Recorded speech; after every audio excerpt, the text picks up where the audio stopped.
Welcome to RANN life style. கார்டனிங்கில் டெய்லியும் ஒரு புது லேர்னிங் தாங்க. எந்த பிளான்ட்டரை எப்படி யூஸ் பண்ணணும், எந்த பாட்டிங் மிக்ஸ் ரெடி பண்ணணும், எல்லாமே ஒரு புது லேர்னிங் தான். நான் இந்த ஃபைபர் கிளாஸ் க்யூட்டான இந்த எலிஃபண்ட் ஹெட் பிளான்ட்டர் வாங்கும்போது தெரியாமல் டைரெக்டாக இதுக்குள்ளே மண் போட்டுட்டு ஃபில் பண்ணிட்டேன். அதோட இன்ட்ரிகேட் பார்ட்ஸ் இருக்கு இல்லையா, அந்த தந்தம் வால் அது எல்லாத்துக்குள்ளேயும் மண் போயிடுச்சு. ப்ளஸ் என்ன ஆயிடுச்சுன்னா, இதில் எந்த செடி வச்சாலும் வேர் அழுகி சீக்கிரமாகவே செடி டேமேஜ் ஆயிடுச்சு. அப்புறம் தான் தெரிஞ்சுது அதில் ட்ரெயின் ஹோல்ஸ் சரியாக இல்லாதனால தண்ணி எதுவுமே எக்ஸஸ் வாட்டர் வெளியில் போக முடியல.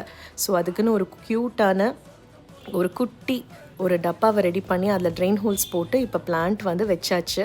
நீங்களும் இந்த மாதிரி க்யூட்டான பிளான்ட்டர்ஸ் ஏதாவது சின்னதாக வாங்குற மாதிரி இருந்ததுன்னா டைரெக்டாக மண்ணில் ஃபில் பண்ணி வைக்காமல் இன்னொரு பிளாஸ்டிக் டப்பாவில் வச்சுட்டு அப்புறமா வைங்க. அப்போ தான் சேஃபாக இருக்கும். ப்ளஸ் பிளான்ட்டும் நல்லா வளரும். உங்களுக்கு இந்த டிப்ஸ் யூஸ்ஃபுல்லாக இருந்ததுன்னா ஷேர் பண்ணுங்கள், சப்ஸ்கிரைப் பண்ணுங்கள். தேங்க்யூ.